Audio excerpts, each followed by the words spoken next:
Shalom.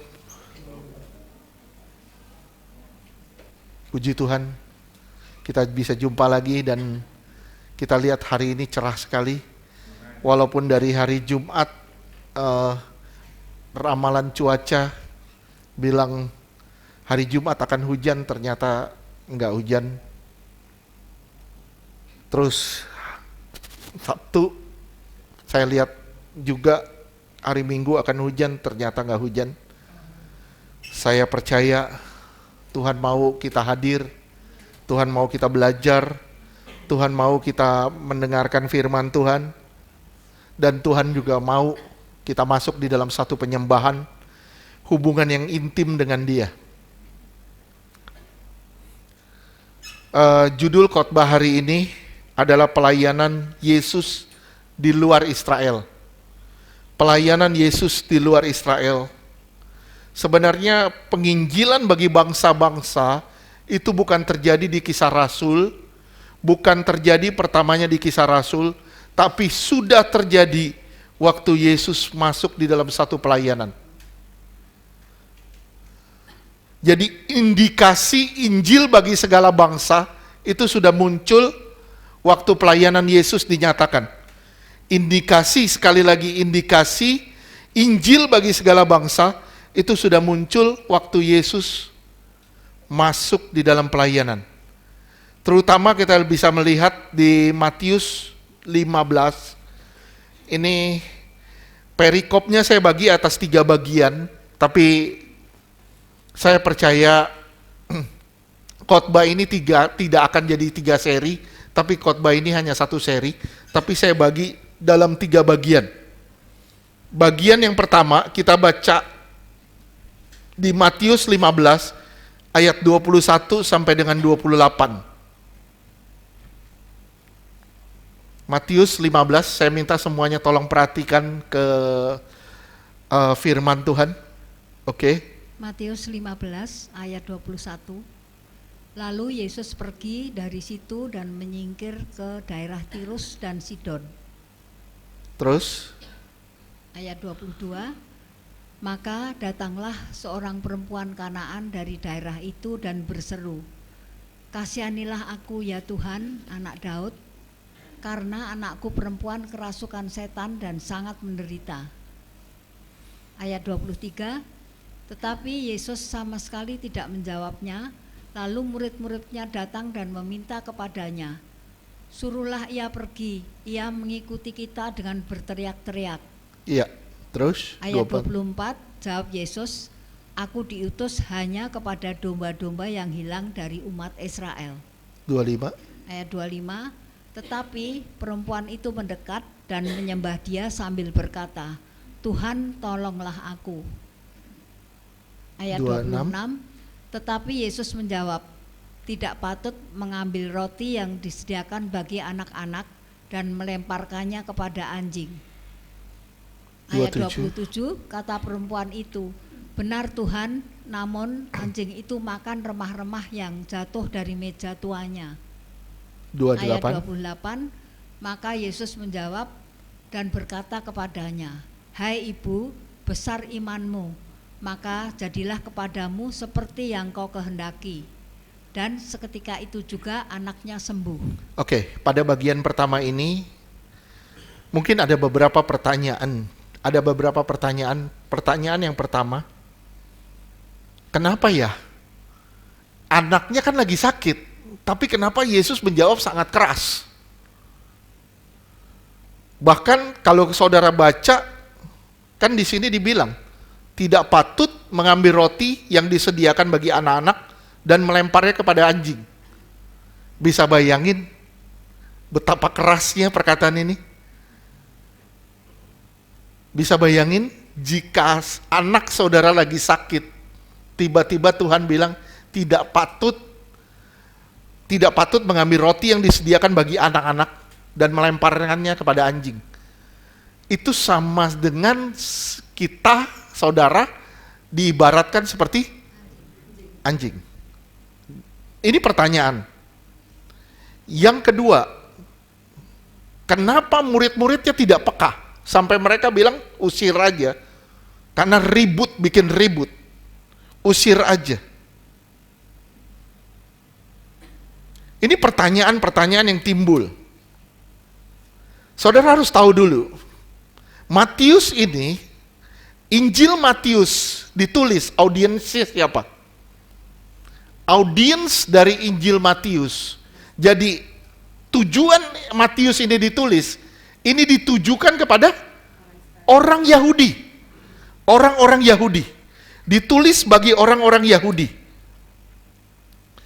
Saudara lihat, kalau kita mau belajar ini, kita harus mundur satu langkah ke depan, kita mundur satu langkah. Saudara lihat, mungkin kita nggak usah baca, judul perikopnya perintah Allah dan adat istiadat Yahudi. Jadi di situ terjadi pertentangan, polemik. Polemik tentang apa? Maaf, polemik tentang apa? Tentang kesucian. Kesucian. Polemik tentang kesucian. Kenapa? Karena orang Yahudi itu menyindir Yesus, karena, nih lihat nih gurunya, nggak mengajarkan murid-muridnya. Kenapa? Karena mereka makan tanpa mencuci tangan lebih dulu. Itu tradisi. Itu tradisi yang dipelihara sama mereka. Sebelum mereka makan, mereka harus cuci tangan lebih dulu. Kalau kita kan makan gorengan langsung aja. Makan kacang langsung aja. Nah, mereka itu menjaga sekali apapun yang masuk dari mulut mereka, ke dalam mulut mereka, itu harus bersih tangannya. Nah, saudara simak ya, praktek sorgawi dari kerajaan menuntut realitas batin. Menuntut realitas batin. Bukan praktek luaran. Di sini Tuhan menyatakan, praktek sorgawi dari kerajaan Allah menuntut realitas batin, bukan praktek luaran. Saudara bisa lihat di ayat 13, di ayat 13, 15 ayat 13. Ini cukup keras juga, kata-kata Yesus kepada orang-orang Farisi, orang-orang Israel, orang Farisi ya. Ini luar biasanya. Kenapa? Kalau saudara perhatikan ayat 1-nya, itu bunyinya begini. Kemudian datanglah beberapa orang Farisi dan ahli Taurat dari Yerusalem kepada Yesus dan berkata, dari Yerusalem. Berarti mereka memang sengaja cari gara-gara sama Yesus. Mereka berusaha mencari kesalahan sekecil apapun. Dan akhirnya mereka mendapati tradisi cuci tangan itu. Mereka pikir dengan makan, dengan cuci tangan, mereka jadi kudus, mereka jadi suci. Ayat 13.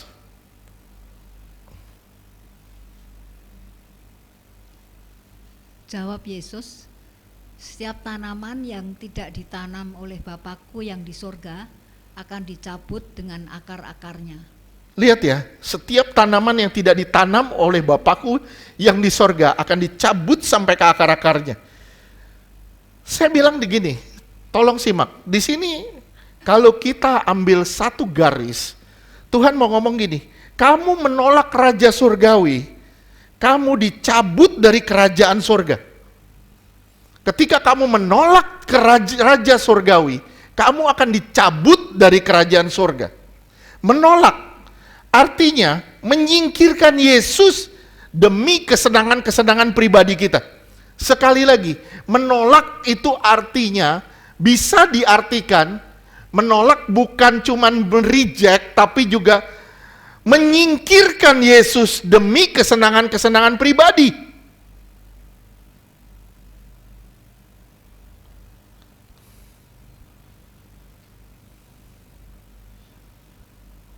Saudara simak ya. Di sini Tuhan mau menyatakan diri. Kekudusan itu tidak berhubungan dengan perkara-perkara materi. Kekudusan itu tidak berhubungan dengan perkara materi, tapi berhubungan dengan perkara moral. Kejahatan itu dimulai dari hati kita.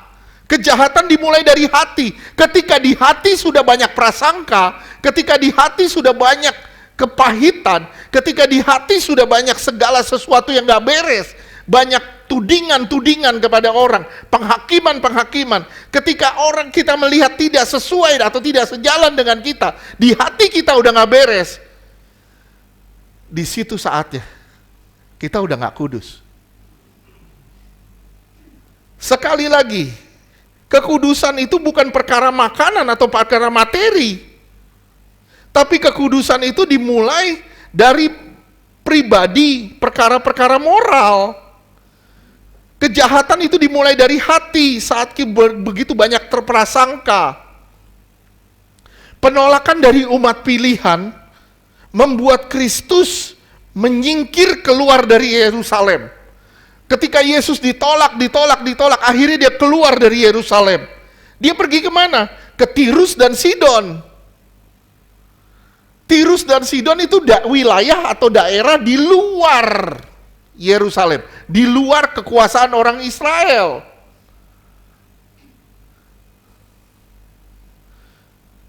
Nah, di sini ketika anak sendiri menolak, Injil akan diberitakan kepada orang-orang luaran. Yohanes 1 ayat 11.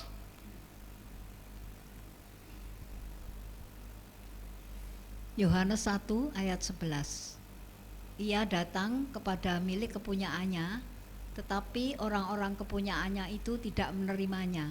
Iya, jangan sampai saudara Tuhan datang kepada milik kepunyaannya. Saudara itu milik kepunyaannya, tapi saudara menolak dia. Gimana Pak saya menolak dia? Saya masih beribadah, saya masih berdoa, saya masih ini. Menolak itu bukan hanya saudara keluar dari Tuhan, tapi ketika kesenangan itu menjadi nomor satu dalam hidup saudara.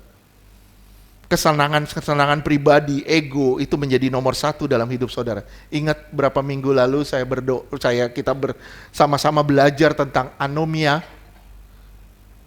Dosa itu bukan hanya hamartia, bukan hanya salah sasaran, tapi juga penolakan terhadap kebenaran, penolakan terhadap firman Tuhan, penolakan terhadap Injil, penolakan terhadap semua yang Tuhan katakan di dalam Alkitab. Tirus dan Sidon, kalau saudara lihat nanti di Yeskiel, ada di Yoel, itu daerah-daerah yang bermasalah, daerah-daerah yang dikutuk. Tapi Injil masuk ke sana, dan luar biasanya, ini yang dijamah Tuhan, ini perempuan Kanaan. Kalau saudara perhatiin ya, bagi orang Israel, Kanaan itu siapa? Siapa? Musuh. Betul gak? Waktu zaman Yosua, dia masuk ke tanah Kanaan. Dia berusaha menundukkan tanah Kanaan. Dan bagi orang Kanaan, Israel itu siapa? Penjajah. Bisa ngerti gak? Bagi orang Kanaan, Israel itu penjajah. Bagi orang Israel, Kanaan itu musuh yang harus ditundukkan. Jadi, orang Kanaan itu dianggap tidak ada harganya bagi orang Israel. Tirus dan Sidon itu wilayah yang dikutuk Tuhan. Saudara bisa nanti perhatikan di Yeskiel, di Yoel. Sidon itu tempat apa? Kalau saudara tarik ke belakang, Sidon itu tempat apa? Tempat kelahirannya Isabel. Isabel itu siapa? Perempuan yang bikin Israel itu kocar-kacir.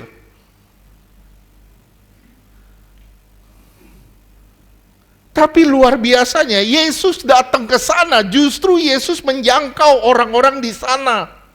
Kenapa? Karena Yerusalem sendiri menolak dia.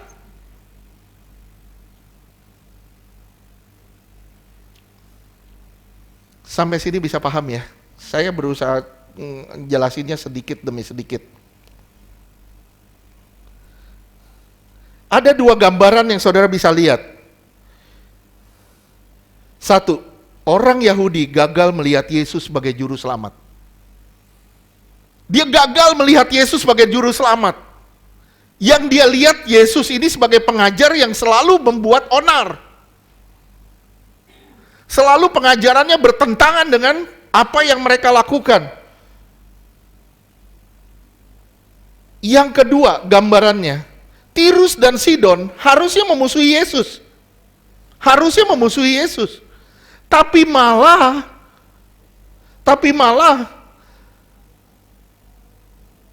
orang-orang Israel sendiri yang memusuhi Yesus. Orang Tirus dan Sidon malah menerima Yesus.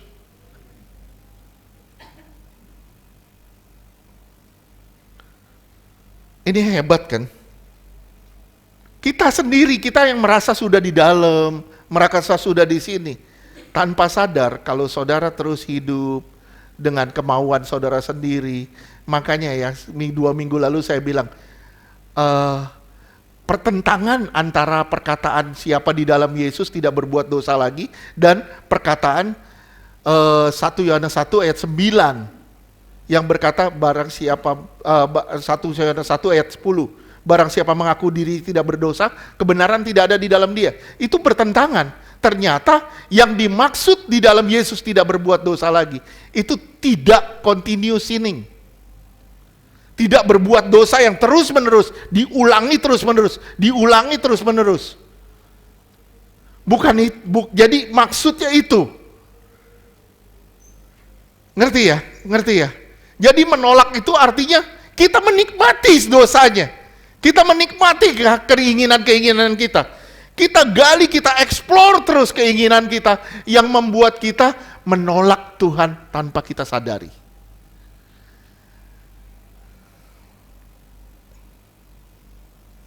Yahudi merasa berhak, merasa diri benar. Mereka merasa supremasi.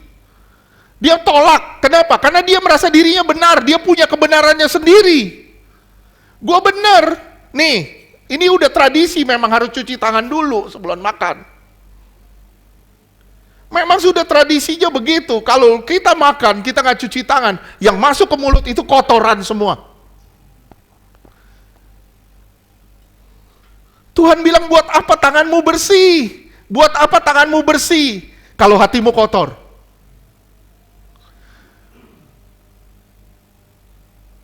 Ya maaf ya, saya kasih tanda kutip, bukan berarti saudara nggak usah mandi. Buat apa kamu mandi berkali-kali kalau hatimu kotor?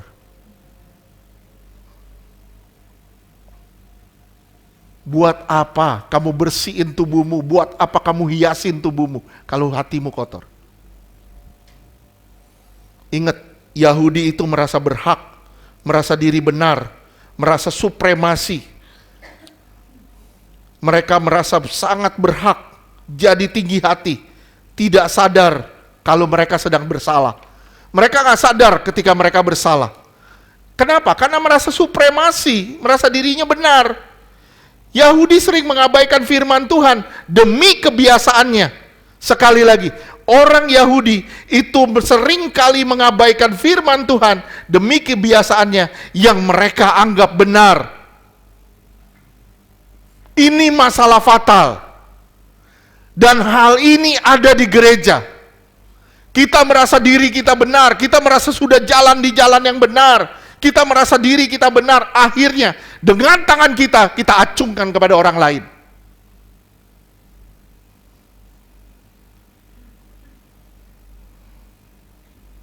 Ini masalah yang sangat fatal. Kenapa? Karena kita merasa supremasi. Gua tahu.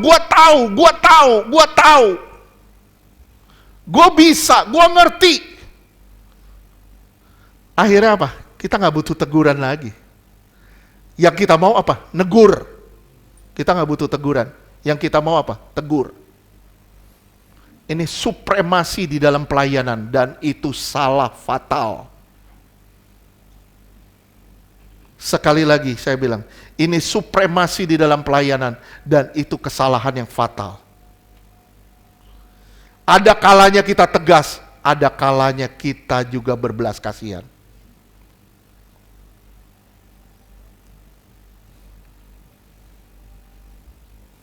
Oke. Yahudi ditegur, tapi nggak mau bertobat. Tuhan tegur loh di Matius 15. Tuhan tegur. Tegurnya keras sampai dibilang dicabut. Mereka bukan tertanam di situ. Tapi mereka bertobat nggak? Enggak. Lihat Matius 16 ayat 1.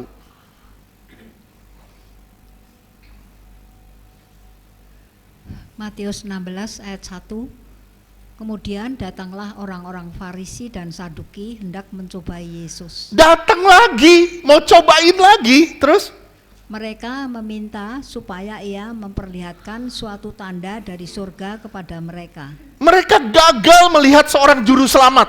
Sekali lagi saya bilang, mereka gagal melihat seorang juru selamat.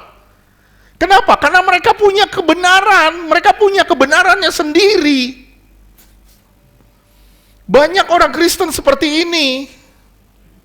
Ditegur nggak tobat, berulang-ulang, seakan-akan nggak ada masalah, dan seakan-akan mereka merasa benar. Ini bahaya. Sorry, maaf, saya bilang ini bahaya. Jadi gimana Pak? Saudara harus punya kan yang namanya kerendahan hati, humility. Saudara harus punya itu kerendahan hati. Mau ditegur, mau dididik. Waktu baca Alkitab, waktu saudara baca Alkitab, saudara harus anggap diri saudara yang sedang ditegur. Saya ulang sekali lagi, tolong simak. Ketika saudara baca Alkitab, saudara sedang menganggap diri saudara ini sedang ditegur. Kalau saudara masuk ke ranah itu, saudara akan masuk di dalam koreksi demi koreksi.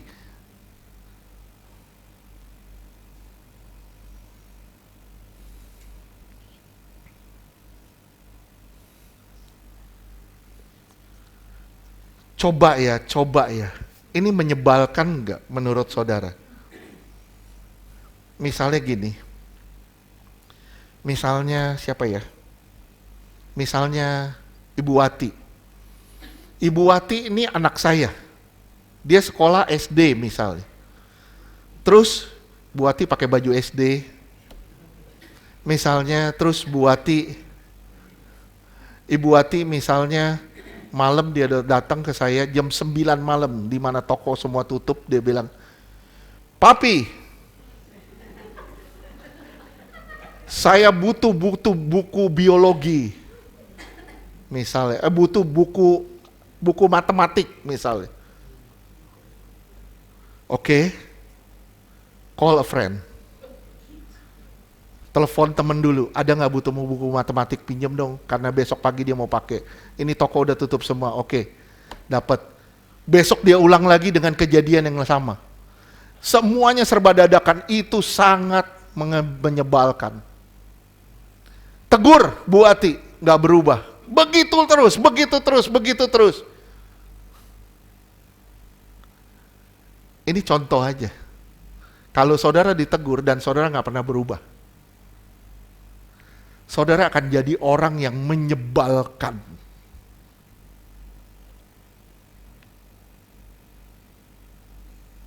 Kalau ini terjadi terus-menerus, saya tanya, rumah tangga chaos gak? Rumah tangga itu pasti ada masalah.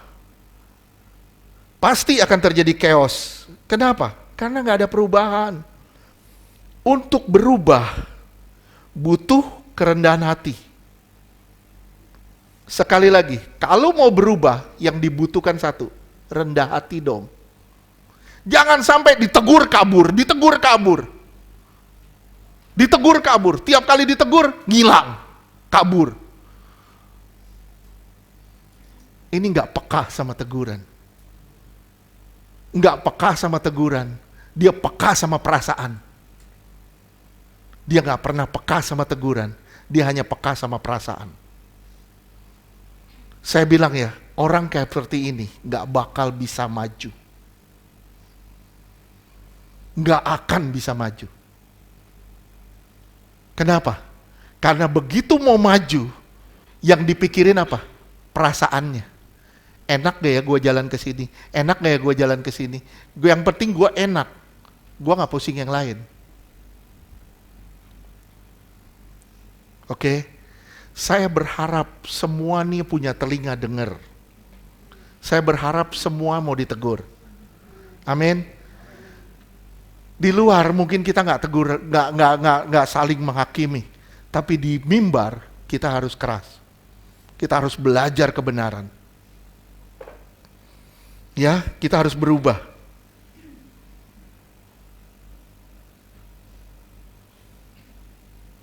Ketika saudara terus-menerus hidup di dalam dosa, dosa itu diulang terus. Perasaan bersalah yang pertama yang akan hilang. Rasa bersalah saudara dulu yang akan hilang. Rasa bersalah terhadap dosa itu akan hilang. Percaya sama saya. Ketika saudara ditegur, saudara tidak merendahkan diri, merendahkan hati, saudara tidak merendahkan hati, saudara tidak berubah. Saudara terus ulangi dosa itu, lama-lama apa? Kepekaan saudara terhadap rasa bersalah akan hilang. Kerendahan hati adalah prasyarat untuk orang bertumbuh. Tolong digarisbawahi. Kerendahan hati adalah syarat untuk orang bertumbuh. Mau ditegur, ada rasa bersalah, mau berubah, itulah kerendahan hati. Ya, tolong simak. Mau ditegur, ada rasa bersalah, mau berubah. Dan yang negur juga, jangan kayak orang Farisi. Harus adanya compassion, belas kasihan. Nggak bisa kita tegur semena-mena. Harus ada tata caranya. Ada trik dalam menegur. Kita nggak bisa hantem, brong terus. Nggak bisa. Tapi ada waktunya kita harus menahan, ada waktunya kita harus menegur. Kerendahan hati adalah syarat untuk kita bertumbuh. Mau ditegur ada rasa salah, mau berubah. Tanpa kerendahan hati, kita pasti akan mengalami kebutaan rohani. Ayat 14, 15 ayat 14. Tanpa kerendahan hati, kita pasti akan mengalami buta rohani. Matius 15 ayat 14. Biarkanlah mereka itu. Mereka orang buta yang menuntun orang buta. Jika orang buta menuntun orang buta, pasti keduanya jatuh ke dalam lubang. Bisa digedein dikit, Bil. Oke, lihat ya. Lihat sekali lagi saya bilang, tanpa kerendahan hati, kita akan mengalami kebutaan rohani. Sabar terhadap yang lain. Jangan menghakimi orang lain. Jangan jadikan, tolong simak, jangan jadikan diri kita sebagai orang Farisi zaman baru. Rasa diri benar, rasa diri tanpa salah, tanpa kerendahan hati, dan tidak pernah mau berubah. Jangan jadikan diri kita seperti itu. Kita ulang baca di ayat 22.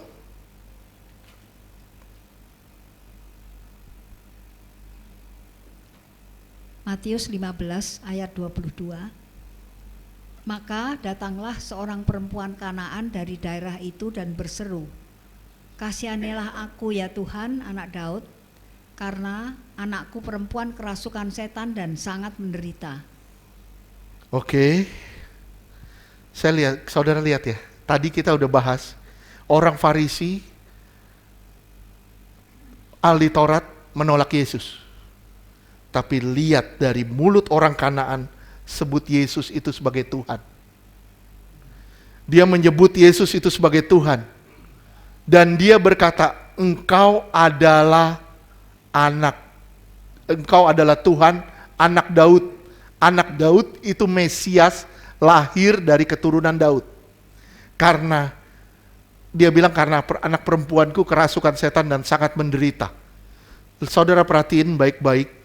Dari mulut orang Kanaan, dia sebut Yesus itu Tuhan dan Mesias. Dan perkataan ini mendahului pengakuan Petrus. Setuju gak? Saudara mundur, kita mundur di Matius 16 ayat 15 dan 16. Ini perkataan perempuan Kanaan itu mendahului perkataan Petrus. Matius 16. Matius 16 ayat 15. Mati. Matius 16 ayat 15. Bisa digedein dikit gak bisa? Oh.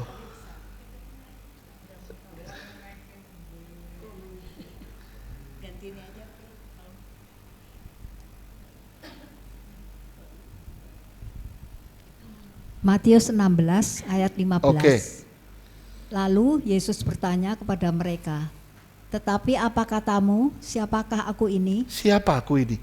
Ayat 16. Matius 16 ayat 16. Maka jawab Simon Petrus, "Engkau adalah Mesias, anak Allah yang hidup." Lihat ya.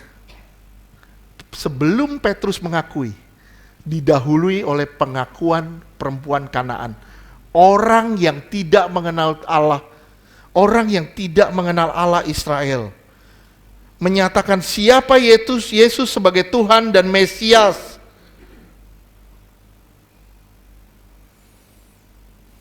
Fokusnya bukan pada kesembuhan.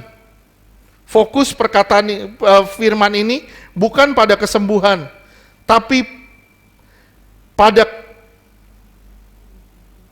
keselamatan yang terjadi di luar Israel. Fokus firman ini dari yang tadi kita baca tadi, itu bukan soal kesembuhannya sebenarnya, tapi keselamatan di luar Israel. Keselamatan terhadap bangsa-bangsa. Luar biasanya apa? Di sini dibilang, kasihanilah aku. Saudara bayangin nggak? Kasihanilah aku. Yang sakit siapa? Yang sakit siapa? Yang minta kasihan siapa? Mamanya. Ini ciri orang yang punya belas kasihan. Jadi kalau saudara berdoa tanpa belas kasihan, doamu percuma. Misalnya Ari sakit, dia masukin di grup, kita cuman kasih stiker, sepakat dukung doa, tanpa belas kasihan, percuma doa kita. Yang pertama harus kita taruh apa? Kasihani dia Tuhan. Berbelas kasihanlah kepada dia Tuhan. Sembuhkan dia Tuhan. Dengan caramu Tuhan. Jadi enggak begitu aja saudara taruh pokok doa di dalam grup. Kalau kita nggak punya belas kasihan, kita seperti orang Farisi.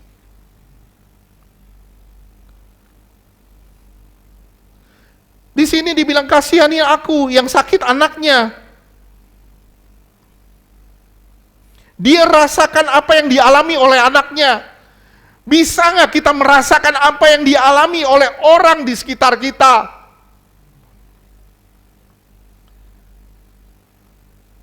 Zaman COVID, saya bilang itu zaman gila. Orang sakit, kita bilang, lu jangan datang, lu pergi-pergi jauh dari gue. Kita nggak punya perasaan lagi. Kita nggak bisa ngerasain apa yang orang lain rasakan. Justru pada saat sakit, ya kita berdoa deh buat dia. Saudara ngelihat ada saudara yang kehilangan, saudara yang hidupnya masih berantakan. Kenapa nggak mulai dari doa? Mulai dari doa. Gimana cara berdoanya Pak? Kamu nggak bisa berdoa tanpa belas kasihan lebih dulu. Belas kasihan dulu yang pertama. Rasakan dulu apa yang dia rasakan. Kalau ada teman bermasalah, ada teman bermasalah nih. Coba saudara posisiin diri kita di sana. Waduh. Terus teman kita bermasalah, kita hakimin, lu brengsek lu ini. Coba lu posisiin diri lu di sana. Apakah kita mau dihakimin? Apakah kita mau ditendang-tendang, diusir-usir? Kita nggak mau. Coba posisiin diri kita di sana. Coba posisiin anak kita di sana.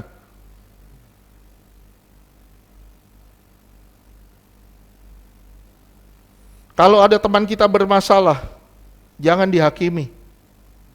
Harus ada kepedulian dari kita.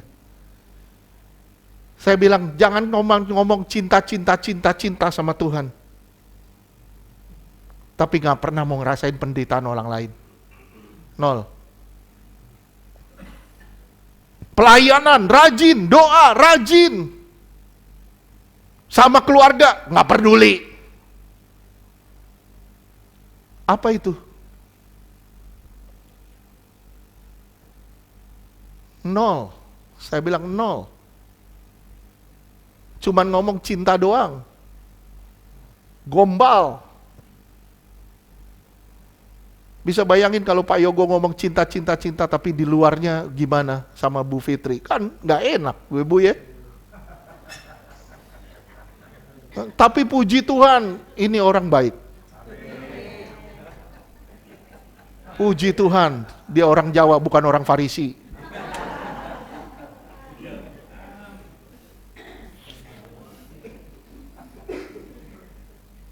Cobalah, kita coba mulai dari hari ini. Begitu ada orang masukin, tolong doain. Mulai punya belas kasihan, mulai ngerasain apa yang, coba bener-bener didoain. Rasain apa gimana. Kalau kita yang mengalami itu. Nggak gampang ngelewatinnya, saya yakin. Buat Ari juga saya yakin nggak gampang dia bisa lewatinnya. Ya, cobalah. Berdoa kepada Tuhan buat sesama kita. Kristus punya kuasa untuk membebaskan orang Kanaan ini. Tahu kalau Yesus itu punya kuasa untuk membebaskan dan untuk menyembuhkan. Makanya dia bilang, kasihanilah aku. Anakku kerasukan dan sangat menderita. Dia bisa ngerasain penderitaan anaknya. Saya bilang, mungkin kita belum ngerasain, banyak di sini yang belum ngerasain punya anak. Tapi kalau anak kita sakit, biasanya ibu bisa ngerasain gimana sakit anaknya dan ibu akan membela-bela. Bela-belain gimana caranya anak ini bisa sembuh. Bisa paham nggak? Sekarang lihat ayat 26.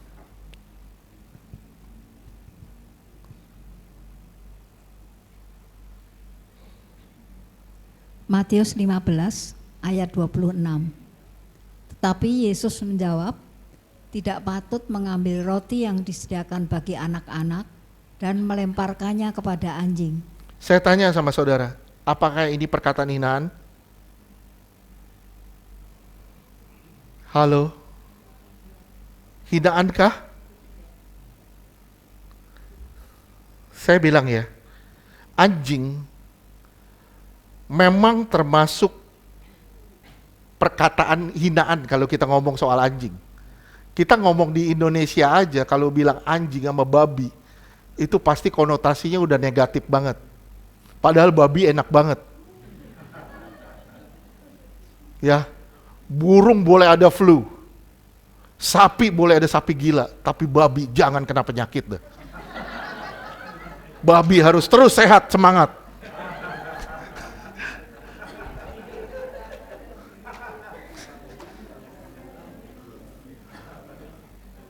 Ya, jangan berdoa buat babi supaya sehat.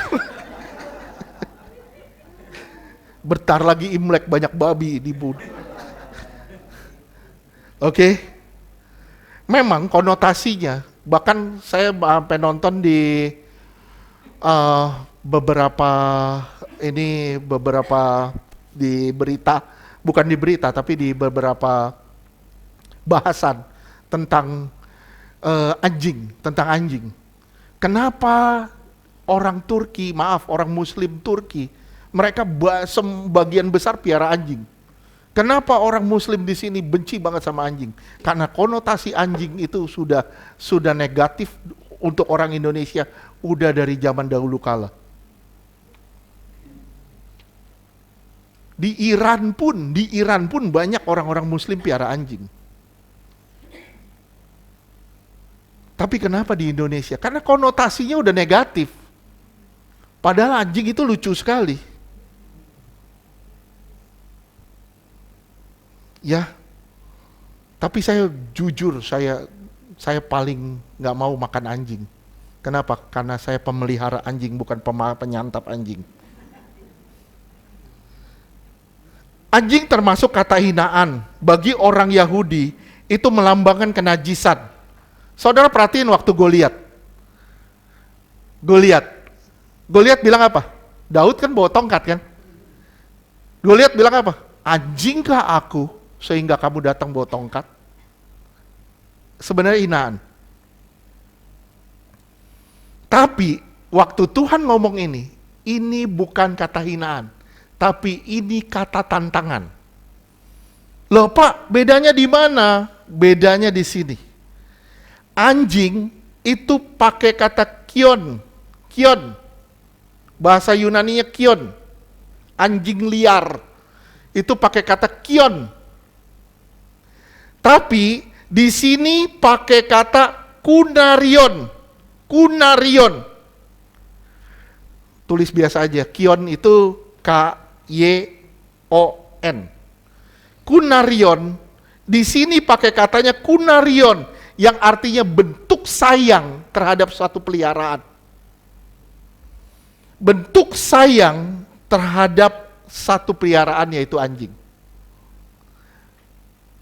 Bukan pakai kata kion. Sekali lagi, tolong simak. Bukan pakai kata kion yang artinya anjing liar.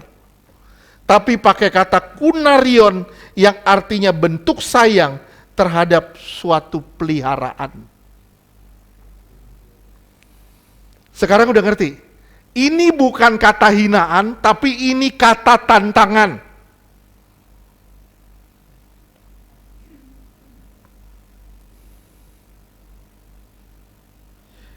Di sini ada kata begini ya, tidak patut mengambil roti yang disediakan bagi anak-anak. Artinya apa? Walaupun Israel brengsek, gua nggak tinggalin, kata Tuhan. Karena di situ dibilang tidak patut mengambil roti yang disediakan bagi anak-anak. Artinya di ayat sebelumnya Yesus ditolak kan? Betul nggak? Yesus tinggalin nggak? Yesus ngomong di sini dia tidak tinggalin, tidak patut mengambil roti yang disediakan bagi anak-anak. Dia nggak tinggalin walaupun Israel brengsek. Faham? Mereka lagi makan, keluarga nih lagi makan. Yesus nggak tinggalin. Respon yang benar apa? Respon yang benar dari orang Kanaan ini. Lihat. Dia bukan penyembah Allah Israel. Dia bukan penyembah Allah Israel. Sekali lagi. Orang Kanaan bukanlah penyembah Allah Israel. Dia nggak punya bagian dari hukum Taurat dan janji Tuhan. Dia bukan penyembah Allah Israel. Dia bukan bagian dari hukum dan janji Tuhan. Tapi di sini dia punya kerendahan hati. Dia punya kerendahan hati yang membuat Yesus tergerak dengan compassion, belas kasihan. Dia punya kerendahan hati yang sedemikian rupa yang membuat Yesus tergerak. Perempuan ini menuntut bukan karena dia berhak. Sekali lagi saya bilang, dia menuntut bukan karena dia berhak. Yang berhak itu orang Israel. Dia tahu dia nggak berhak. Dia menuntut, dia minta karena bukan karena dia berhak, tapi karena dia butuh belas kasihan. Sampai sini ngerti enggak? Ngerti enggak? Sekali lagi saya bilang, dia menuntut bukan karena dia berhak, tapi karena dia tidak layak.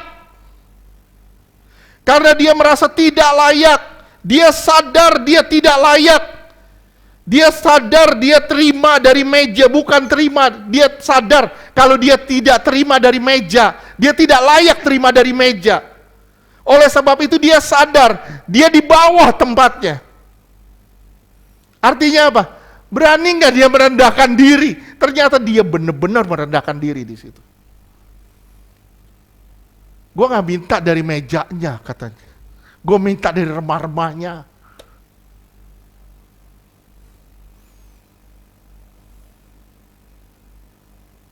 Dia menuntut bukan berdasarkan hak, tapi justru berdasarkan tanpa hak. Saya ulang sekali lagi, dia menuntut bukan dari hak, bukan atas dasar hak, tapi justru tanpa dasar hak. Aku datang, gini, samanya gini, ini simak ya, ini similirnya. 11-12 ya, dia gini, aku datang Tuhan, bukan karena aku baik. Aku datang bukan karena aku punya prestasi. Aku datang bukan karena aku indah. Tapi aku datang karena aku dilayakkan olehmu, oleh anugerahmu. Itu sama 11-12-nya begitu. Bukan karena aku baik, bukan karena aku berhak, tapi karena Engkau baik Tuhan. Lihat ya. Kenapa dia disembuhin? Karena dia tahu dia tidak berhak. Kenapa saudara dapat anugerah? Kalau saudara menghargai anugerah, saudara pasti hidup dalam kesucian dan kebenaran. Benar, saudara pasti hidup dalam kesucian dan kebenaran. Saudara tahu caranya memelihara kekudusan. Dan takut akan Tuhan. Kenapa? Karena kita hidup dari anugerah. Kita hanya dilayakkan oleh Tuhan. Yang sebenarnya kita nggak layak.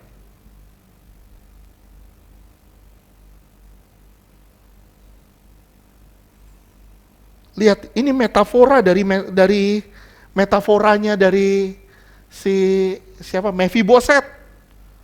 Di 2 Samuel 19. 2 Samuel 9 ayat 7 dan 8. 2 Samuel 9 ayat 7 dan 8. 2 Samuel 9 ayat 7. Kemudian berkatalah Daud kepadanya, jangan takut, sebab aku pasti akan menunjukkan kasihku kepadamu oleh karena Yonatan ayahmu. Aku akan mengembalikan kepadamu segala ladang Saul nenekmu, dan engkau akan tetap makan sehidangan dengan aku. Terus Mephiboset layak gak? Dia merasa gak layak. Terus? Ayat 8, lalu sujudlah Mephiboset dan berkata, apakah hambamu ini sehingga engkau menghiraukan anjing mati seperti aku? Saudara lihat, metafora gak? Persamaan gak? Mirip gak? Mirip sebenarnya. Jangan hiraukan aku ini anjing mati. Aku ini udah gak masuk hitungan. Tapi lihat apa yang terjadi. Lihat apa yang terjadi. Aku ini cuma anjing mati kok, katanya. Tapi Daud bilang, engkau akan sehidangan dengan aku. Siapa di sini yang layak?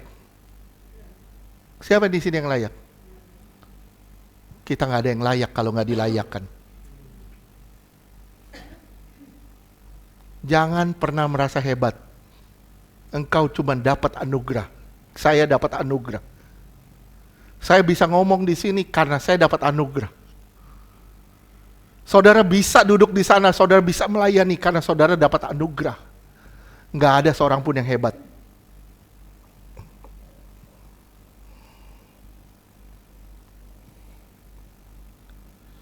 Berikan aku bukan karena aku berhak, tapi karena kasih karuniamu Tuhan.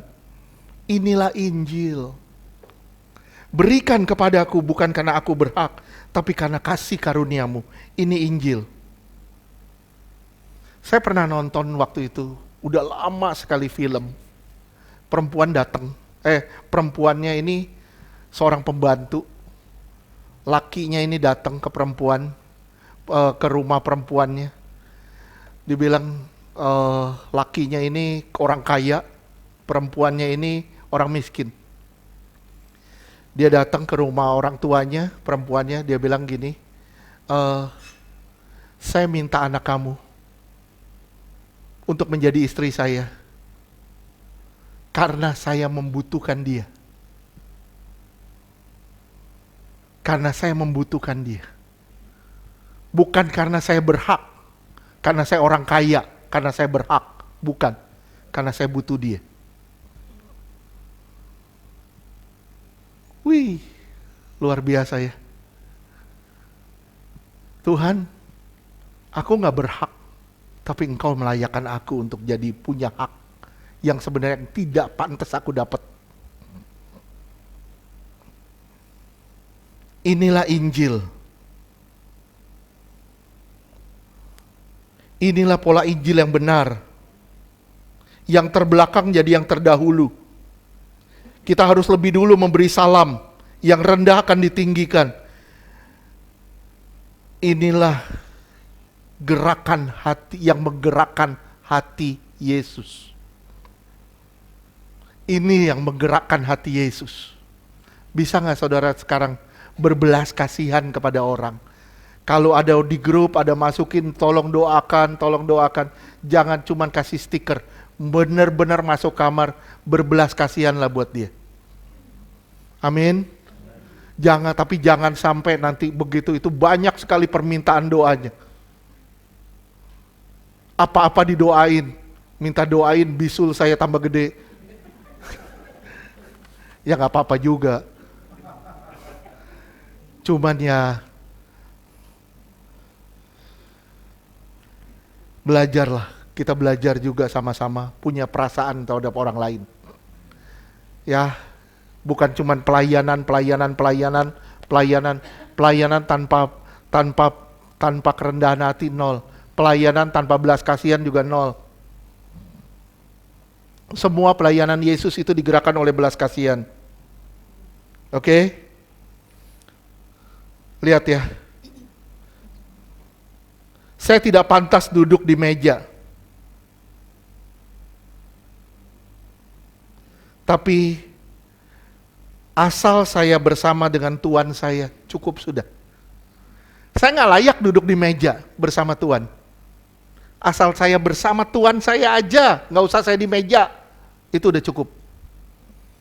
Ini yang terjadi pada Mephiboset di 2 Samuel 19 ayat 28 ayat 24 sampai dengan 28. Sekali lagi, kita nggak layak duduk di meja. Tapi asal ada bersama Tuhan kita aja udah cukup. Nggak layak kita duduk di meja. Tapi kalau sampai kita didudukin di meja, itu anugerah. Ya, Tuhan baik sama kita.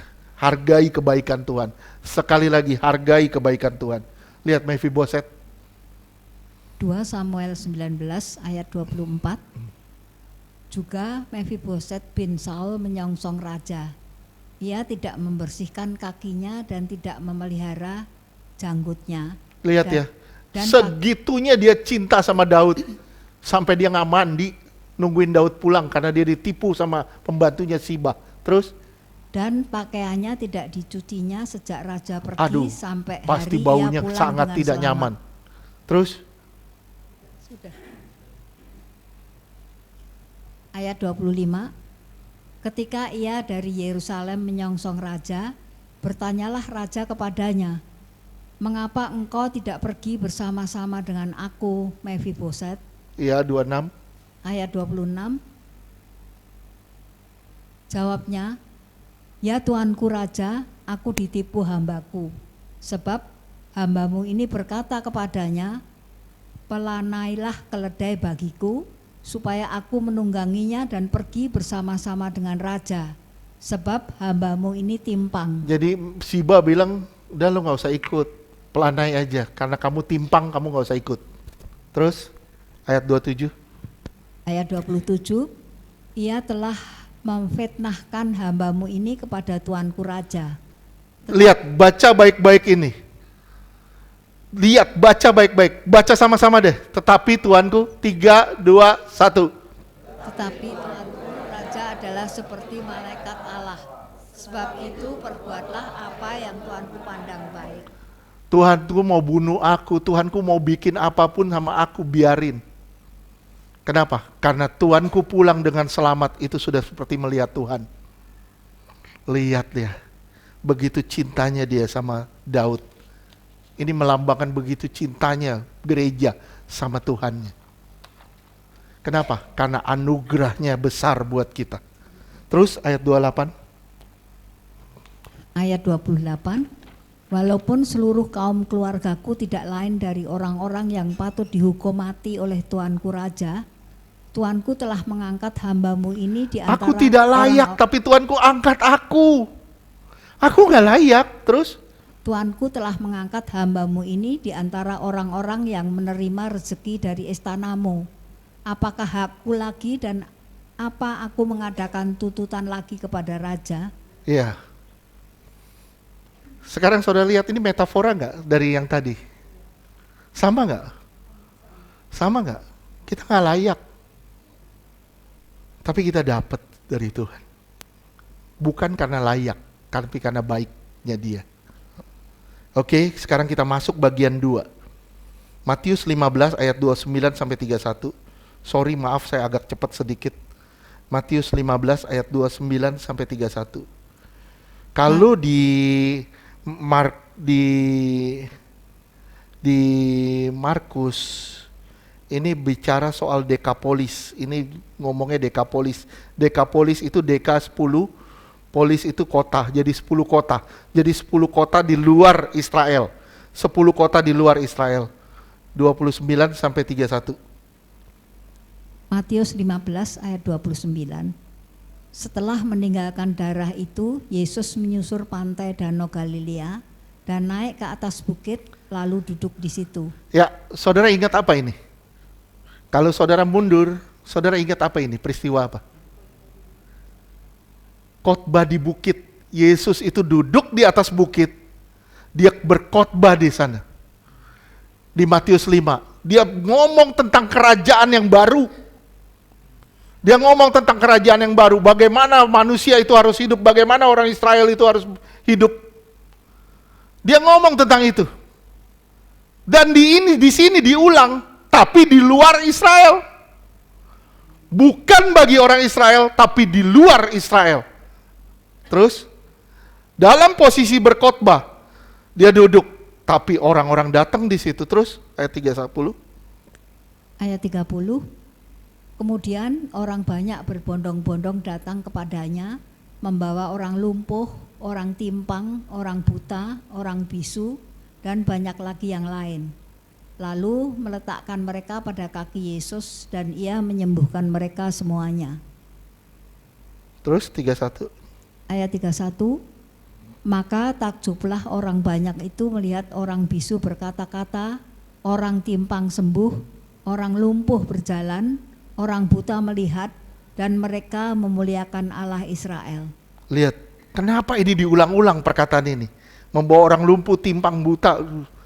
Terus diulang lagi dari Matius 8, diulang lagi ke sini. Ditarik lagi, diulang lagi. Kenapa?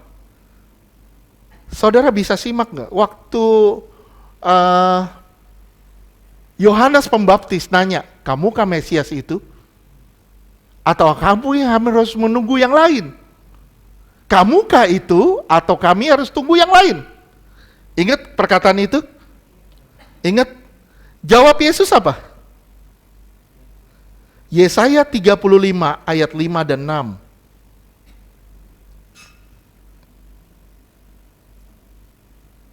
Yesaya 5 ayat 3. 35 ayat 5 dan 6. 35. Yesaya 35 ayat 5. Pada waktu itu mata orang-orang buta akan dicelikkan. Nah, Dan ingat, jadi ngerti ya? Kenapa Yohanes Pembaptis tanya, engkaukah Mesias itu atau kami harus tunggu yang lain? Ini jawabannya, penggenapannya. Kenapa Yesus bilang, lihat tuh, orang buta melihat, orang lumpuh berjalan. Yesus jawabnya kan gitu kan? Lihat penggenapannya di Yesaya 35 ayat 5 dan 6. dan telinga orang-orang tuli akan dibuka. Terus Ayat 6, pada waktu itu orang lumpuh akan melompat seperti rusa, dan mulut orang bisu akan bersorak-sorai, sebab mata air memancar di padang gurun dan sungai di padang belantara. lihat, jelas kan? Begitu Yohanes Pembaptis tanya, kamu Mesias itu? Tuhan cuma ngomong, lihat tuh, orang lumpuh berjalan, orang buta melihat, orang bisu mendengar, orang bisu berbicara. Lihat ya, ini penggenapan dari Yesaya. Jadi Yesaya digenapi di situ. Jadi Yohanes Pembaptis langsung bilang, oke, kamu Mesias. Karena yang bisa melakukan itu cuma Mesias. Faham sekarang? Ya, diletakkan di kaki Yesus. Lihat, di situ semuanya diletakkan di kaki Yesus. Artinya apa? Ini kerendahan hati. Kerendahan hati.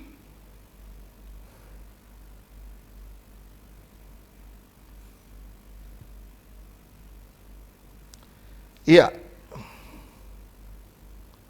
Diulang, tujuannya untuk mengingatkan kalau Yesus itu adalah Mesias. Bukan hanya untuk orang Yahudi, tapi juga untuk di luar Yahudi. Oleh sebab itu, penginjilan mulai kepada bangsa-bangsa. Yesaya 49 ayat 6.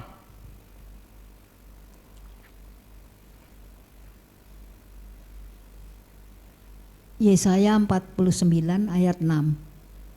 Terlalu sedikit bagimu hanya untuk menjadi hambaku, untuk menegakkan suku-suku Yakub dan untuk mengembalikan orang-orang Israel yang masih terpelihara.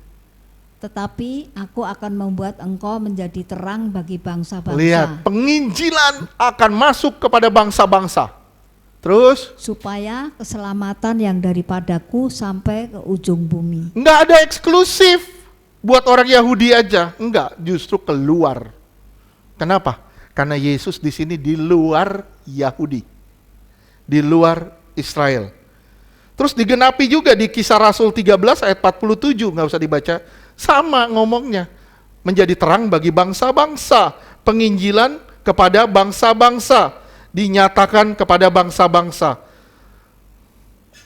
Ingat sekali lagi, belas kasihan, kita mendapat sesuatu yang tidak layak. Yang tidak layak kita terima. Justru kita dapat. Itulah yang namanya belas kasihan. Oke? Sekarang kita masuk bagian 3, bagian yang terakhir. Yesus memberi makan 4.000 orang. Kalau 5.000 udah sering dengar ya? Dari sekolah minggu udah sering dengar ya? 4.000 jarang dengar ya? Jarang ya? Kalau jarang, kembali ke sekolah minggu lagi. Kenapa? Jelas, ini memang jarang dibicarakan di sekolah minggu. Yang 4.000 orang ini. Ya, mulai baca dari 32. Dari 32 sampai 39. Yang saya sangat kagum, apa? 3 hari loh mereka ikut Yesus. 3 hari loh. Benar gak? Kita doa semalaman aja udah males-malesan.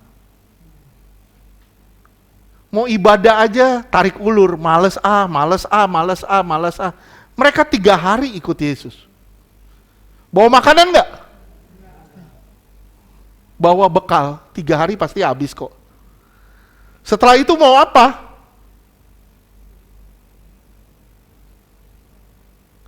Terlalu banyak di otak kita. Berpikir yang membuat kita tidak maju-maju.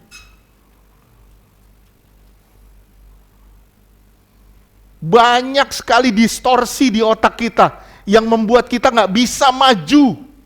Kenapa? Karena di otak kita terus memproduksi sesuatu yang jahat. Yang membuat kita malas untuk ikut Tuhan. Bosen dengarnya gitu aja. Bosen doa begitu aja. Bosen begini. Bosen begitu. Gimana kalau kamu lagi doa, Tuhan bilang, bosen doa lu itu aja. Bisa nggak saudara bayangin? Baru nyadar ya. Baru nyadar. Kita selalu banyak bosennya. Bosen lah. Doanya begitu-gitu aja. Bosen lah, ibadah begitu-gitu aja. Bosen lah, lihat ini. Bosen. Bosen, baca firman, bosen. Kalau Tuhan bilang, bosen lu, doa lu itu aja. Gimana coba? Terus lanjutkan. Matius 15 ayat 32. Lalu Yesus memanggil murid-muridnya dan berkata, hatiku tergerak oleh belas kasihan kepada orang banyak itu. Lihat, belas kasihan lagi. Yang pertama belas kasihan. Yang kedua belas kasihan. Yang ketiga belas kasihan. Terus? Sudah 3 hari mereka mengikuti aku dan mereka tidak mempunyai makanan. Aku tidak mau menyuruh mereka pulang dengan lapar. Nanti mereka pingsan di jalan. Makanya saya angkat jempol buat kitchen set, bener. Bukan cuma kitchen set, tapi semualah. Tapi kitchen set, saya angkat jempol. Kenapa? Dengan keterbatasan, berusaha gimana caranya semua bisa makan. Pernah ada satu orang, bapak ngomong sama saya, nggak usahlah kasih makan. Pulang-pulang aja, nggak perlu makan-makan tiap minggu. Saya bilang gini, bapak pulang bisa ke mall, bisa makan. Gimana mereka? Apakah mereka bisa survive? Mereka pulang harus kenyang perutnya. Di mana kepedulian kita? Di mana belas kasihan kita sama orang lain? Tolong perhatikan. Kalau kita udah gak punya empati sama orang, sorry maaf, kamu sudah tidak punya perasaan Yesus lagi. Kalau kamu sudah tidak punya empati sama orang, kamu sudah tidak punya perasaan Yesus lagi. Oke, terus lanjutkan. Mula-mula, saudara perhatiin, mula-mula jamahannya personal. Perempuan Kanaan. Lari ke besar, orang banyak. Lari lagi tambah besar, 4.000 orang. Terus? Ayat 33, kata murid-muridnya kepadanya, bagaimana di tempat sunyi ini kita mendapat roti Di tempat sunyi, ini pakai katanya padang gurun, wilderness. Untuk mengenyangkan orang banyak yang begitu besar jumlahnya. Oke, 34. Ayat 34, kata Yesus kepada mereka, berapa roti ada padamu? 7, jawab mereka, dan ada lagi beberapa ikan kecil. Kalau itu kan 5 roti 2 ikan. Ini 7 roti dan beberapa ikan kecil. Dan mujizat itu terjadi dari penyerahan. Penyerahan sesuatu yang kecil, yang tidak ada artinya. Tapi mujizat itu bisa terjadi berlipat kali ganda. Tolong HP dimatiin.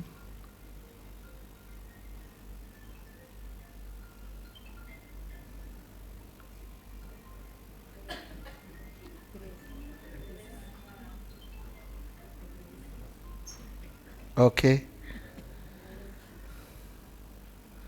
Ya, terus lanjutkan.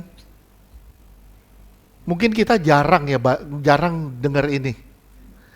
Kita sering taunya 5 roti 2 ikan, tapi 7 roti dan beberapa ikan kecil. Terus 35. Ayat 35, lalu Yesus menyuruh orang banyak itu duduk di tanah. Terus Ayat 36. 36, sesudah itu ia mengambil ke-7 roti dan ikan-ikan itu, mengucap syukur, memecah-mecahkannya dan memberikannya kepada murid-muridnya. Lalu murid-muridnya memberikannya pula kepada orang banyak. Ya, ini nantinya akan menjadi gambaran dari pemecahan tubuh dan darah. Itu termasuk dari 5.000 orang, 5 roti 2 ikan. Itu nantinya larinya kemana? Larinya ke perjamuan.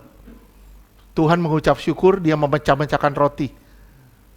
Oke, itu makanya kalau saudara lihat di Injil Yohanes, setelah itu apa yang terjadi? Setelah dia memberi makan 5.000 orang, apa yang terjadi? Yesus bilang, akulah roti hidup. Langsung lari ke Yohanes 6, akulah roti hidup katanya. Oke, sampai sini paham? Terus lanjutkan. Ayat 37, dan mereka semuanya makan sampai kenyang. Kemudian orang mengumpulkan potongan-potongan roti yang sisa 7 bakul penuh. Iya, bagi yang udah pernah dengar saya, tolong gak usah dikasih tahu. Kenapa yang di 5 roti 2 ikan itu 12 bakul? Kenapa? Ada yang tahu? Ada yang tahu? Yang udah dengar gak usah kasih tahu. Kenapa? 12 bakul itu melambangkan 12 suku Israel. Orang dalam lah. Terus lanjutkan. 37 tadi. 37. Ayat Sisanya berapa? Kenapa di sini 7 bakul? Kenapa yang di 5 roti 2 ikan 12 bakul? 12 bakul melambangkan 12 suku Israel. 7 bakul melambangkan 7 suku Kanaan. Orang di luar Israel. Saudara lihat di internet, berapa suku Kanaan? Ketik aja, ada 7 suku. Gergasi, Amori, ini. Ya, itu ada 7 semuanya. Totalnya ada 7. Makanya di situ disisakan 7 bakul. Yang pertama 5 roti 2 ikan disisakan 12 bakul. Yang artinya 12 suku Israel. 7 bakul, 7 suku Kanaan. Faham? Oke. Belas kasihan sebagai penggerak mujizat. Belas kasihan sebagai penggerak mujizat. Saudaraku, saya ngomong sama saudara, jangan menggunakan standar diri untuk menghakimi orang lain. Kalau kita menggunakan standar diri kita untuk ngejudge orang lain, kita nggak akan ada empati, nggak akan ada belas kasihan sama orang lain.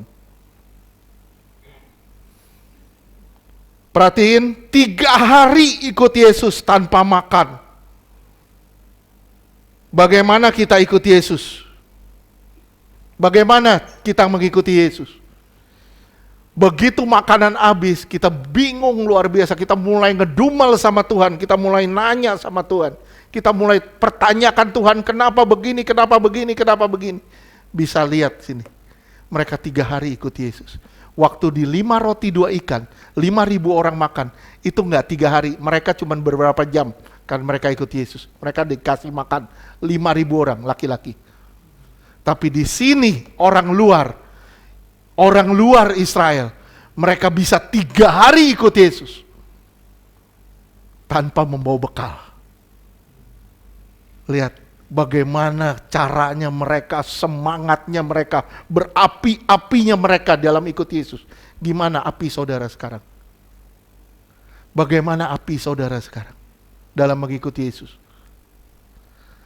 Kalau dulu saudara semangat luar biasa, saudara berapi-api, sekarang berasap-asap. Apinya hilang, tinggal asapnya. Tolong, kembalilah pada kasih yang semula. Tolong, kembalilah kita pada kasih yang semula. Dan kasih yang semula hanya bisa kembali ketika saudara menghargai firman Tuhan. Sekali lagi, kasih yang semula hanya bisa kembali ketika saudara menghargai firman Tuhan. Siapa di sini cinta Tuhan? Siapa di sini cinta Tuhan? Semua cinta Tuhan? Ada yang berat ngangkat tangan? Cinta Tuhan semua? Siapa di sini baca firman tiap hari? Kalau saudara cinta Tuhan, saudara menghargai firman Tuhan. Kalau saudara nggak menghargai firman Tuhan, jangan bilang kamu cinta Tuhan. Oke? 3 hari ikut Yesus tanpa makan. Bagaimana kita? Bingung, ngedumel kalau nggak ada makanan. Hati orang yang dianggap tidak layak, tapi berapi-api. Hati orang yang dianggap tidak layak ini, tapi berapi-api loh di dalam Tuhan. Bagaimana kita menjaga api kita tetap menyala? Hargai firman Tuhan. Baca firman Tuhan. Ya. Baca firman Tuhan selagi saudara masih sehat, masih kuat, baca firman Tuhan. Jangan nanti saudara udah di tempat tidur, bacain firman Tuhan. Udah gak kuat, bacain. Nah oke lah, dibacain. Tapi selama saudara masih hidup, masih sehat, baca. Baca sendiri, jangan minta dibacain. Orang yang bacain tuh suster namanya. Ntar saudara ketiduran, tahu-tahu udah ketiduran. Jangan, baca sendiri. Cari topik sendiri, belajar sendiri. Gali sendiri, minta tuntunan Tuhan. Saudara pasti akan dipakai Tuhan. Amin. Berapi-apilah kembali ke jalan Tuhan. Berapi-apilah ikut Tuhan. Sekali lagi saya bilang, ini bukan bicara soal makanan, tapi ini bicara soal perjamuan yang akan digenapi oleh Sang Mesias. Dengan kematiannya di kayu salib, dia menyerahkan tubuhnya, darahnya buat kita. Tubuhnya dipecah-pecahkan, genap terjadi. Amin, Tuhan berkati. Puji Tuhan bisa tepat waktu, jam 1.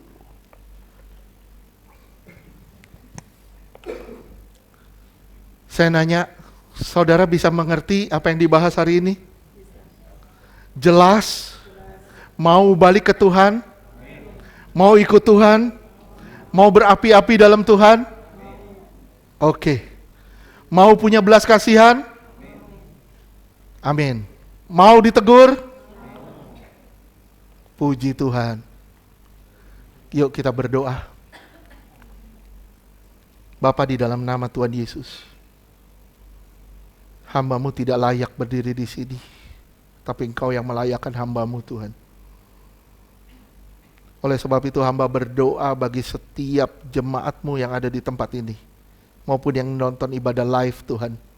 Kami berdoa di dalam nama Yesus, jamah hati mereka yang paling dalam Tuhan. Buat mereka kembali kepada belas kasihan, buat mereka punya belas kasihan kepada orang-orang di luar sana yang terhilang, orang-orang yang membutuhkan doa, membutuhkan uluran tangan. Tuhan tolong dalam nama Yesus. Kami juga berdoa Tuhan buat semua jemaat di tempat ini di dalam nama Tuhan Yesus. Buat mereka Tuhan kembali bersemangat dan bergelora di dalam mengikut Tuhan. Di dalam nama Tuhan Yesus. Tuhan Yesus, berkaryalah Tuhan bagi setiap kami, termasuk bagi semua jemaat-Mu di tempat ini di dalam nama Tuhan Yesus. Tidak satu pun menolak Engkau sebagai Tuhan dan Juru Selamat. Semua kembali kepada jalan Tuhan, semua kembali kepada kebenaran firman Tuhan. Di dalam nama Tuhan Yesus kami berdoa, kami bersyukur. Haleluya. Amin.